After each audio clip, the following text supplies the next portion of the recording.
煎肉煎了吗？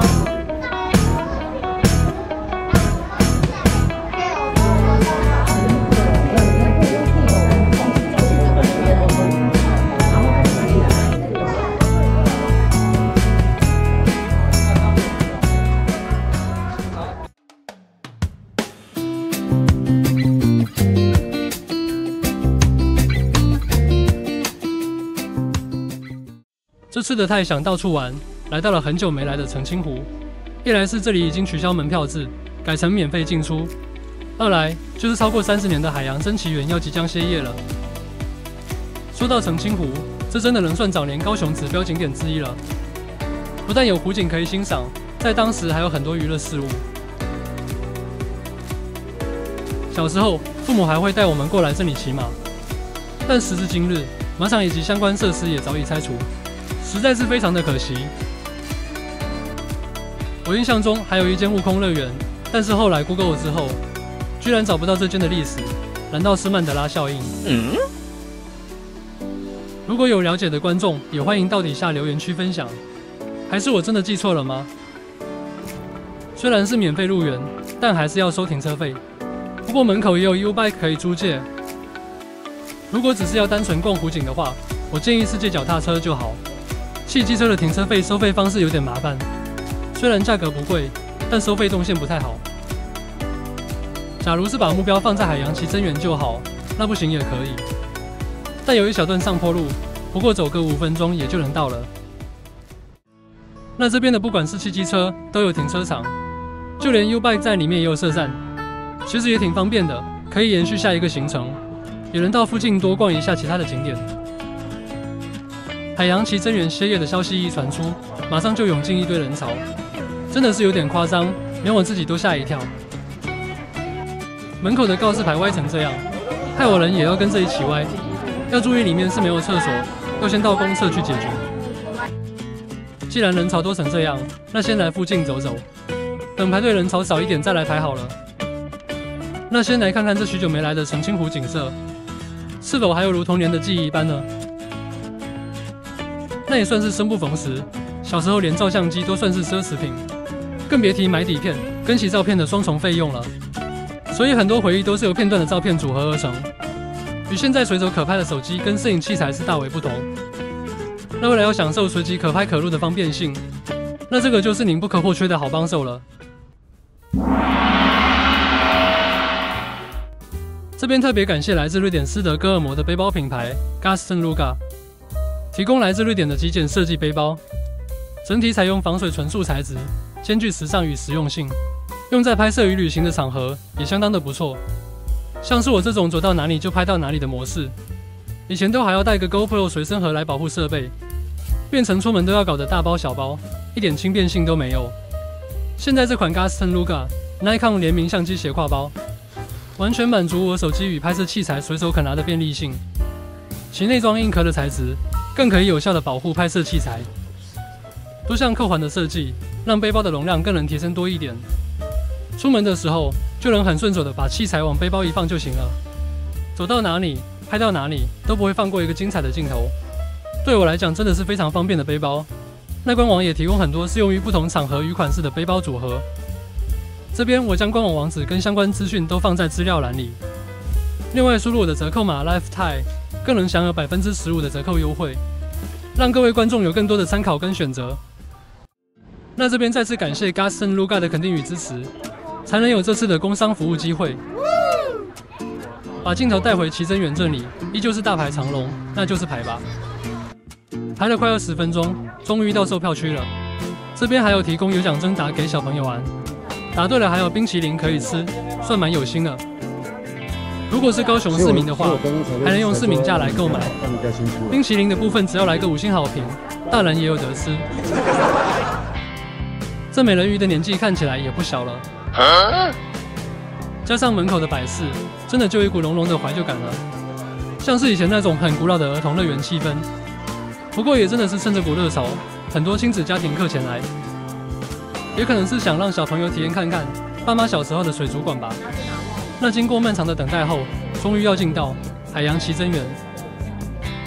首先就是要通过这重达5000公斤的盒子防爆门，这让我觉得很好奇，那旁边的水泥墙不够厚实，不就是门炸不坏，但是墙被炸飞的情况吗？看网络上的资料，水泥墙要厚达1.2公尺以上才有用。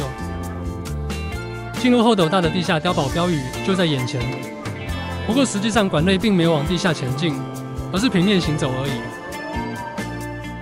整个馆内的动线很单纯，就单行道走到出口。但相对的，在防爆防河的碉堡里，手机讯号就非常的糟糕。不过也好，这样更能专心的来欣赏这些水族生物。园内共有29座大型水槽，孕育出近500多种海洋生物。规模虽然不大，但用来亲子教学还是不错。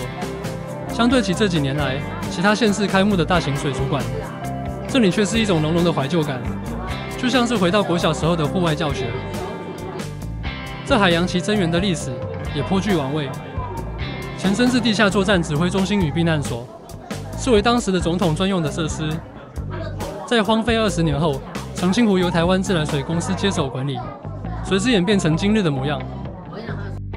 但这海洋奇珍园却是非常的低调，低调到早年网络尚未发达的时候，几乎没人知道这里。这次是从报道要歇业的消息后，才开始有排队人潮，也算是回味高雄的古早味吧。那听说园方也是极力争取要继续营业，将这里保留下来。但就我单纯来看的感觉，这人潮有点昙花一现的样子，大部分也都是像我一样来见证高雄的某个历史记忆。以现在的角度来看，这边硬体设施真的年久失修了，但园方人员的热情着实令人感动。参观的每个水槽都看得出来是有用心整理过，干净且明亮，相当的舒服。但场地先天上的限制也导致发展不易。以当天来讲，园内不到100人就有一点拥挤感。如果是在以前人潮还没有像现在那么多的时候，整个园区共不用20分钟就结束了。唯一的特色就是这地下碉堡的独特性。那也因为以海洋主题为主，碉堡的部分就只剩告示牌，没有与当年防爆防河的碉堡设施相呼应。日后就算要活化设施，也不知道该如何下手。不过虽然场地不大，园方还是有用触摸区来增加互动，带小朋友来也是可以近距离体验海洋生物的奥妙。其他就像是介绍化石与珊瑚，这些就静态的展览了。其他园内的海洋生物就留给各位观众自行来体验吧。毕竟这种活生生的海洋生态是要亲眼看到才有价值。这边就是先来走马看花，带各位观众稍微介绍一下这里。走着走着，也很快已经到出口这边了。如果想要上厕所，还是只能先出园区才能上了。但基本上没限制参观时间，出去还是能进来。那稍微看一下礼仪品行的商品，也准备要出园区了。这边的商品特色也还是以装饰类为主。如果有喜欢这类摆饰的观众，也可以多逛逛。这边走出去就有一个公共厕所可以使用。如果不是来园区，走外面人行道也可以到。从售票区走过来大概100多公尺吧。那参观完后拿门票，可以到售票区这里换冰淇淋。在这个炎热的天气中，真是个救星啊！那也来总结一下海洋奇珍园逛完的感想，只能说是保留以前水族馆的原汁原味。当年标榜的奇珍异品，在现在人的眼光看起来，似乎也变得还好而已。但对我来讲，就是一种怀旧的感觉，就像是去逛逛旧市场那种氛围感。要说值不值得来，我觉得是可以来逛逛。毕竟澄清湖已经是免费入园了，来逛澄清湖的同时，也顺道来这里走走也是不错。如果是很久以前就有来逛过的父母，也可以跟小朋友介绍以前的澄清湖是怎么样的。对我来讲，澄清湖还是那个小时候可以骑马的地方。长大后，真的就是越来越少来这里玩。唯一还有感觉的就是早年的澄清湖僵尸怪谈，好像是在九曲桥那边的传闻吧。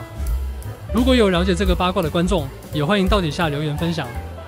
也希望日后捷运黄线通车后，交通更为顺畅，而市府再次将这里打造成高雄的知名景点，让澄清湖发展出不同的面貌来吸引游客。除了博二美术馆以外，再多一个指标性的景点。那这次的影片也要告一段落了。如果喜欢我的影片，请支持按赞、订阅跟分享。期待下个影片与您再相见。